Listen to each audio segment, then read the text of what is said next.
Our mom would put our dead dad's ashes in our dinner. So basically, after my dad died, my mom showed zero emotion. It's like she really didn't care at all. Like she kind of wanted it to happen.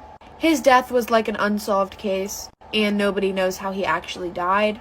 And now that I get to think about it, it might have been my mom, but I don't want to jump to conclusions. And if it was her and she sees this video, I don't want to end up like him. Anyways, back to the story. So about a month after he died, she would always post a picture of me and my brother's dinner with the caption, "You'll always be with them." Literally every single night. And honestly, nobody really caught on. All the comments were like, we're praying, this and that. Until one day I was just sitting on the couch and I look over and my mom was pouring something into the mashed potatoes. So I go a little closer and I see her pouring the ashes of my dad into our mashed potatoes. Listen, this story only gets 10 times worse, so like for a part 2. Story time. So this was 2 years ago and I was at school and it was a normal day until the principal went on the speaker and said, "We're in lockdown, go in your closets." So we went ahead and went in the closets. We were all confused. Some people were scared. Everyone was like kind of asking the teacher what was going on and stuff. Now during this time I wasn't asking anything or saying anything because I knew during a lockdown you don't want to say anything. So if there is someone in the school, they won't find where you are. But I was still listening to them because I was curious like everyone else. So while everyone was asking the questions, one girl stood up and said, "If you're not going to say what's going on, I'm going to get out of the closet." The teacher yelled at her and told her no. And the teacher yelled loud, so whoever was in the school obviously heard. So the door opened and everyone became silent. And so basically, for part 2. Asked your class the other day how many of them were Trump fans. And most of them not knowing what a Trump fan was and of course wanting to be liked by their teacher, they all raised their hands. Well, all except for little Johnny. The teacher looks over at little Johnny and says, "Johnny, why are you being different again?" And he says, "Well, because I'm not a Trump fan." And she says, "Well, why are you not a Trump fan?" And he says, "Because I'm a Democrat." She says, "Really, why are you a Democrat?" He says, "Well, my mom's a Democrat and my dad's a Democrat, so I'm a Democrat." She says, "Oh, really? Well, what if your mom was a moron and your dad was an idiot? What would that make you?" Johnny smiles and says, "A Trump fan." My sister and I have always been mistaken as twins. I'm 19 and she's 16, but we have the same height, skin tone, and similar voice. She also has a habit of being a copycat, from the way I dress to hobbies, even piercings. I know it's cute if you look at it from the outside, but sometimes it gets annoying. Like, yeah, we are quite close too, but why does she always happen to pick up everything I pick up? One afternoon, I was tidying up some costumes in my college showroom and found a rather cute brown and pink wig. It looks like a mushroom. I put it on, think it looks rather funny, so I snapped a picture and posted it to my Instagram. I received a text from my sister asking if I really cut my hair. I didn't mention it was a wig. While I somewhat have a feeling that she might copy that too, I lied and replied yes. I came home that weekend and lo and behold, my sister emerged with the same silly brown and pink bob cut, except this one is on her permanent hair. She was surprised that I arrived with my hair still long, then realized that I lied to her. She was furious that she had to cut that silly hairstyle because she thought I had it. Our parents think that it's a really bad joke and wanted me to cut my hair too to make it up to her. So am I the asshole for telling my sister I cut my hair when I really didn't? I was in class on Zoom. I wanted to go to sleep, honestly, because like when I'm tired, I go to sleep. I end up falling asleep and then class ends and everyone starts leaving the class. Except me, because I was like in a whole other universe at this point. I was dreaming, I was flying. At this point, me and the teacher are alone in the call. This is the best part! Then the teacher starts talking to me and he's like, "Samantha, wake up. Samantha, please. Samantha, you have another class." He woke me up, but I was half awake, so I didn't really know what was going on. So I thought it was my brother waking me up, and I straight up yelled. I was like, "Shut up, you fat booger." And so then I realized, oh shit, I just called my teacher a fat booger. And now he scheduled a parent conference. Too, I don't remember it much, but my parents have told me this multiple times. We lived in this little white house. It was very old. My parents used to always hear me laughing and playing in my room with someone, but there was no one in my room. When they asked who I was talking to, I told them it was a little boy named Omar. They thought it was just an imaginary friend, but now that I think back on it, when I was 3 and 4, I did see someone. He was always very kind to me. I would play Barbies and he would play with me. He would draw me pictures. I would leave my books out for him so he could read while I was at preschool. I would tell him about my days and he would tell me about his. But things started to get really weird once my brother was born, and that is when my parents started to see him too. They believe that this is because he wanted to be the only little boy in the house. Stay tuned for part 2. Here is part 2 of the series of the little boy. When my brother was born, my parents used to sense and see the little boy as well. My mom used to feel his energy sitting in the rocking chair. My brother's mechanical toys used to just start making noise. He started to show up less and less in my room, and every time he would, he kind of scared me. He wasn't himself anymore. He was mad, angry, everything. My parents believe it's just because he wanted to be seen and he was lonely, and now that I had a little brother, I wasn't paying as much attention to the little boy. My mom would wake up to my brother crying in the middle of the night and go check on him, and she would sense something standing next to her. Weeks later, we moved out of that house due to a shooting in our backyard. My old nanny, who lived across the street, told us after we moved out, she would always see something in the window of my room. So in 4th grade, I moved to a new school. And it's a pretty nice school. I'm friends with some people, whatever.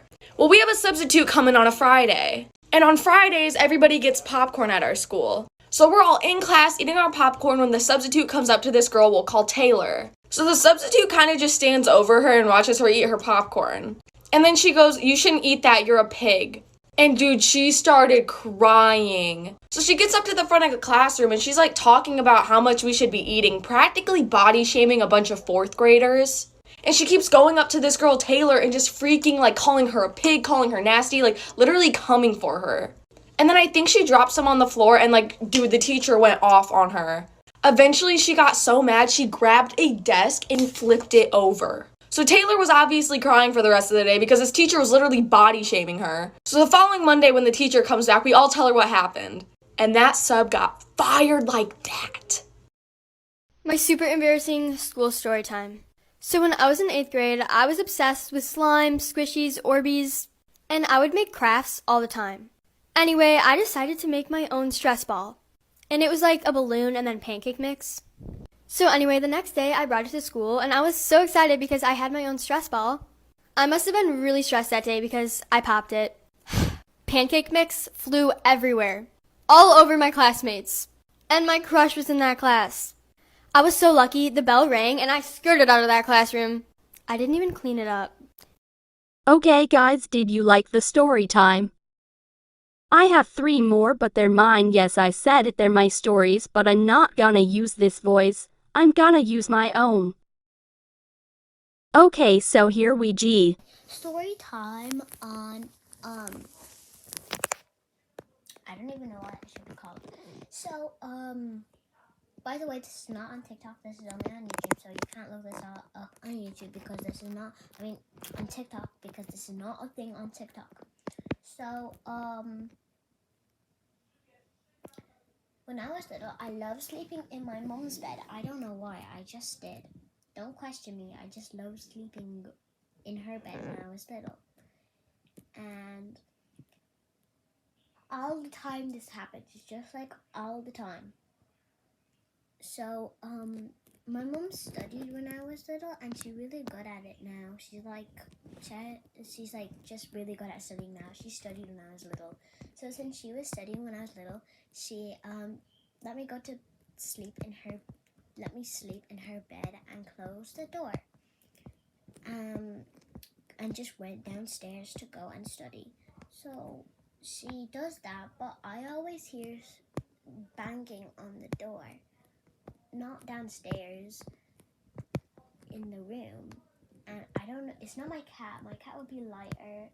My dog would be with my mom, and my mom, I don't know, she wouldn't be banging on the door. Why would she be banging on the door?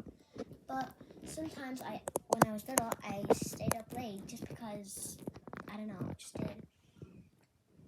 And she slept with me, and I never hear the banging on the door when she's sleeping with me. I never really think of it, but I just had to remember it just for the video. Okay, so bye. That was story time number 1, now number 2. Now, story time number 2. So, I remember once when I was like, I don't know, really, like, I seriously don't know, but I was younger, way younger than now. And I had a play date with this girl. Let's call her Crystal. Yeah, let's just call her Crystal. and I was really good at loom bands that time. So I brought all of my loom bands outside, and it started raining, and we were screaming on the top of our lungs, so we ran in, put the loom bands in, and on one stage I slipped, but I just laughed, we just laughed, I was fine. Don't know why I laughed, like I was little. And then, because it was inside, I had slippy floors, and it was inside, and I was just wearing socks. And then there was this iron, and it fell down of the iron board. I was like so freaked out, it fell on me. But I was actually fine. It just hit my leg. I was actually super fine. Oh!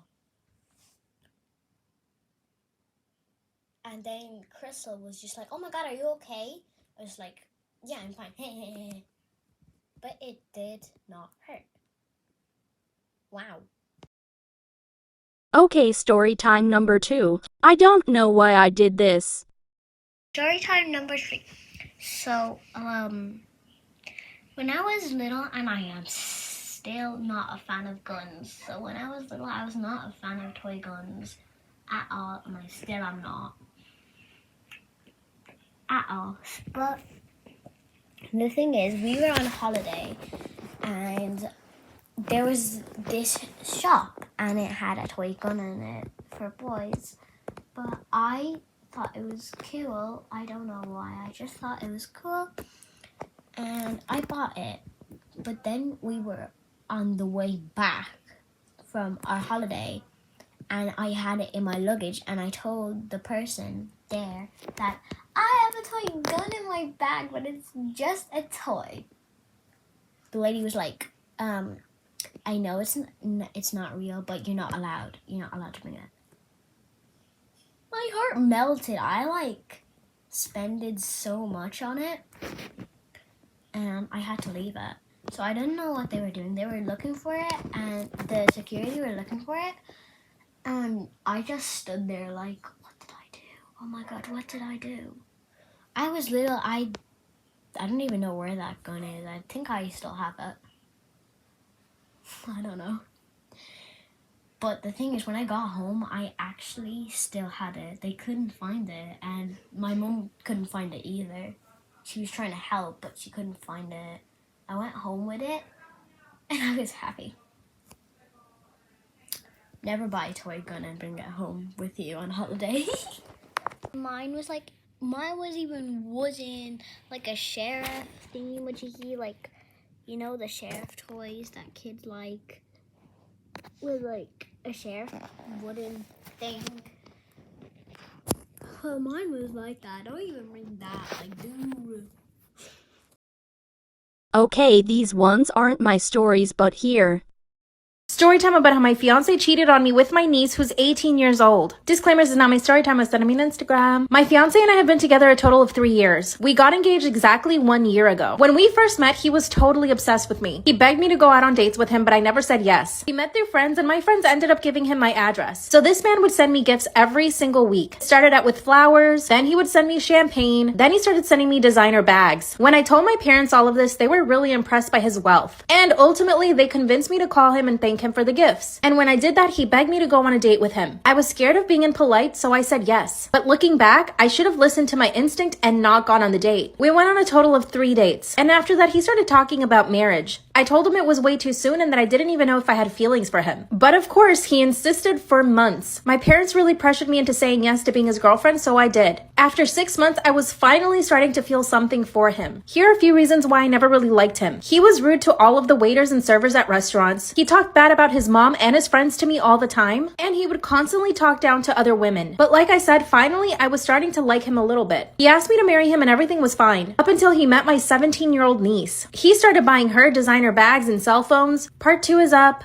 Part 2 of how my fiance cheated on me with my niece. Disclaimer, it's not my story time. I was sending me on Instagram. When my fiance first met my niece, he would compliment her so much about her looks. He told her in front of my entire family that she was so beautiful and womanly for being so young. This made my family and I really uncomfortable, but my niece was super flattered. And before I knew it, he was buying her gifts. He went behind my back and bought her the latest iPhone. And then he gifted it to her at our next family event. My sister, who is my niece's mom, said no. She didn't want to accept the gift, but my niece begged her. The following weekend was my niece's birthday. That day, he gave her a Gucci purse. Once again, my sister said she couldn't accept that, but my fiance insisted. That's when he told me and my sister that he always wanted a daughter like my niece, and that he was so proud of her for doing so well in school. Obviously, he was lying. After my niece's birthday, I told my fiance to stop buying her gifts. I told him that it was incredibly inappropriate and that he needed to take them back. That's when he told me that he could do whatever he wanted and he didn't need my permission to give my niece gifts. By this point, I was falling out of love with him. This is when he started inviting my niece over to our house for dinners. He would cook lavish meals for my niece and I. This is also when he started taking her to the mall for shopping trips. And the only reason I found out was because I tracked his phone. Part 3 is up. Part 3 of how my fiance cheated on me with my young niece. When I tracked his phone, I saw that he was at the mall. I called him 5 times and he wouldn't answer his cell phone. Finally, I called my sister and I asked her if my niece is home. That's when she tells me my niece had left the house with her friends 4 hours ago. And that's exactly the amount of time that my fiance had been out of the house. I told my sister I was really concerned about the relationship between them and that we needed to look for them right away. By the way, how stupid is he not to realize that I could track him? My sister and I finally reached the mall, but they weren't inside. And we looked everywhere. We started looking through the parking garage and we finally found them. They were in his car full on making out. That's right, my 18-year-old niece and my 36-year-old fiance. My sister pulled my niece out of the car. My fiance jumped out of the car and started defending himself right away. That's when he said that my niece came on to him and that he was trying to stop her from kissing him. That's when my niece spills all the beans. She told us that for 2 weeks he had been taking her everywhere and buying her gifts. My sister called the cops, but the cops said they couldn't do anything about it because she was already 18. But her and I have a feeling that this all started before that. But my niece says no. My fiance, like the coward he is, he grabbed all of his stuff from our apartment that same night and left. And no, I haven't heard from him since. But I took all the money we had in our joint account. Over $200,000. Bye. What's the most messed up thing someone has ever told you after barely knowing them? Well, I'm gonna go first. So in high school, I would take public transportation back home. Well, this one lady got on a bus with her daughter and sat next to me. I looked over and told her that her daughter looked very pretty. Then out of nowhere, she just starts crying. I asked, "Ma'am, are you alright?" And she says, "It's my husband." I didn't want to be invasive, but I asked, "Did something happen?" Then she goes on a 10-minute rant about how abusive her husband was and that she tried to stay for the baby. She was scared, but she finally had the courage to go. I felt bad and asked her, "Is there anything I could do to help?" And she proceeds to tell me that everything is fine. I'm like, "Are you sure?" She replies, "Yes, everything is fine. He had a peanut allergy and he died last week." And I'm like shook. And I said, "I'm so sorry for your loss." And she responds, No, it's better that he's gone anyway." And I'm like, huh? Right after, she prepares to get off the bus and she grabs her daughter. I said bye. Right before she gets off, she said she put peanuts in his food. I boiled my grandmother alive? Story time. Growing up, my grandmother would never let us have sweets. No cakes, no cookies, no candy, nothing. She would be like, "I don't want you getting fat and I don't want you having rotten teeth, so you're not allowed to have that." And to make things worse, her kitchen would constantly be full of snacks and she would always be eating them in front of us. So one day, while she was watching us, I noticed that she had chocolate muffins. So of course, I asked her if I could have one and she said no. And then proceeded to pick one up and eat it herself in front of me. That's cold. So when she wasn't looking, I snuck a muffin. Guys, I had to cut that. You know why. You're not subscribed. I'll put on something if you do you. Okay then. Here. Story time about how my boyfriend tried to cheat on me with my fake Instagram account, not knowing it was really me. Disclaimer, is not my story time, it's sending me on Instagram. The funny thing is that when my boyfriend and I got together, I did not want the relationship. He begged me for 6 months to be his girlfriend. And you see, the only reason why I didn't want to was because I knew that he was a player. Every single one of my friends had basically gone out with him. I was just the last girl in the group to go out with him because I always kept saying no. And looking back, he was definitely obsessed with me because I never gave in to him. I was the girl that he couldn't have. During those 6 months, he would hit me up on Instagram every single day. Anytime I posted a story, he would automatically reply to it. Like and comment on all of my pictures. We also had a lot of mutual friends, so we would end up at the same events and parties. And every time that he would see me in public, he would zero in on me. He would basically ignore all the other girls at the party and make me feel like I was the only one there. And he would constantly compliment me and tell me how beautiful I was, how attracted to me he was, how I was just so different from all the other girls that he had gone out with. Trust me, I knew that he was love bombing me, but eventually after 6 months, I was like, he's gotta be honest. So I decided to give him a chance. And let me tell you, he has been the perfect boyfriend. He's so sweet and considerate. My parents absolutely adore him, and my mom never likes anybody. See, I come from a Latino family. One day I decided to make a second Instagram account. It was just an inspiration account. I posted cute outfits of other people I liked, makeup, nails. Still one day I see my boyfriend in my DMs. Part 2 is up. Story time part 2 of how my boyfriend tried to cheat on me with my fake Instagram and not knowing it was actually me. Disclaimers did on my story time was sending me on Instagram. That's when I opened up my account to see that my boyfriend had DM'd me. First I thought he was joking. When I clicked into the message and I read it, my heart and my stomach sank. He was taking a shot. He thought that I was some sort of influencer. Now when I created the second account, I was already with him. But I really didn't tell him that I was creating it. It was just for fun for myself. I did start gaining followers. I did put in a lot of work into this account, but it was pretty much a visual diary just for me. It just so happens that other girls liked the aesthetic and I started gaining a lot of followers. I had about 10,000. But here's my theory. Since my account is probably listed to be in the area that he is, probably popped up on one of his mutual lists or his explore page or something like that, because I was trying to figure out how he found the account. The message read, "Hey beautiful, I really love your pictures and love your style. I'm also really into fashion. Lol, no he's not. And I would love to take you out on a date. I know all the good spots around the city. Let me know if you're down." So when I clicked on my boyfriend's profile and realized that he had hidden all of the pictures we had together. So if he had DM'd any girl and she went to look at his profile, she would automatically assume that he's single because he doesn't have a picture of another girl. Instead of freaking out and calling him, I decided to keep cool. Instead, I called my mom. She told me to play along with the conversation. So that's what I did. Messaged him back and said, "Wow, I really love your pictures and your style too. What's your favorite designer?" He replied, "Louis Vuitton." Ew. By the end of the conversation, we had a date for that night. And I showed up. Part 3 is up. Part 2, story time about how my boyfriend tried to cheat on me with my fake Instagram account, not knowing it was me. Disclaimer is now my story time is sending me on Instagram. At the end of the conversation he thought he was having with some other girl, we had decided to go on a date. And like I said, I was playing along, so I was super nice to him. I complimented all the clothes that he wore. I told him that he looked so attractive in his pictures and that I was really looking forward to meeting him. He chose a restaurant downtown. And of course he did, because I live nowhere near that area. In fact, he and I never go out on dates there. So he knew that he wouldn't see anybody he knew. Here's where it gets actually really funny. This man sent a picture of the outfit he wanted to wear. A brown fedora with the Louis Vuitton monogram on it, a Louis Vuitton belt, black pants, and a black shirt. So I replied saying, "That's perfect. I'll wear a black dress and my favorite Louis Vuitton purse." But I was still heartbroken. Here's what I did. I asked my mom to come with me to the restaurant. So her and I did our makeup, our hair, and we got dressed up really, really nice. And I decided to wear a black dress. My mom actually happened to have an old Louis Vuitton purse in her closet that she never wore, so I grabbed it. My mom and I show up to the restaurant and my boyfriend is already there. So I decided to walk in and turn around, so that way he could only see my back. My mom decided to stay outside of the restaurant, but she knew to come in as soon as he saw me. I suddenly feel a tap on my shoulder and that's when I turn around. He says, "Oh hey babe, what are you doing here?" The look on this man's face was of pure fear. That's when I hand him my phone so that he could see that the account that he was messaging was actually mine. That's when he says, "You lied to me?" He was mad at me for pretending to be somebody else. Then he started apologizing, and then he said that he knew the whole time and that he was just joking around. I broke up with him and haven't spoken to him since.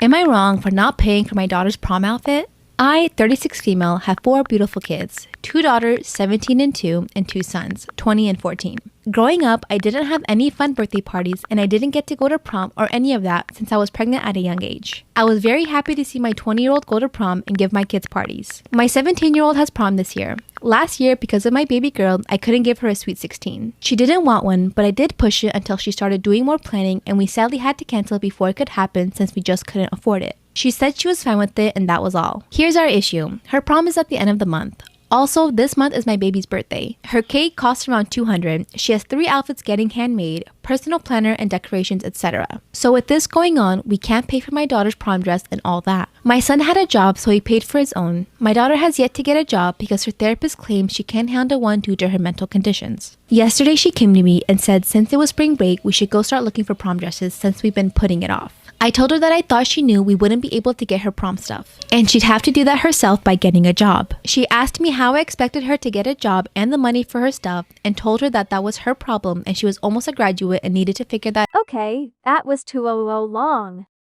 So I cut it. Thumbs down. But did you subscribe? No woo!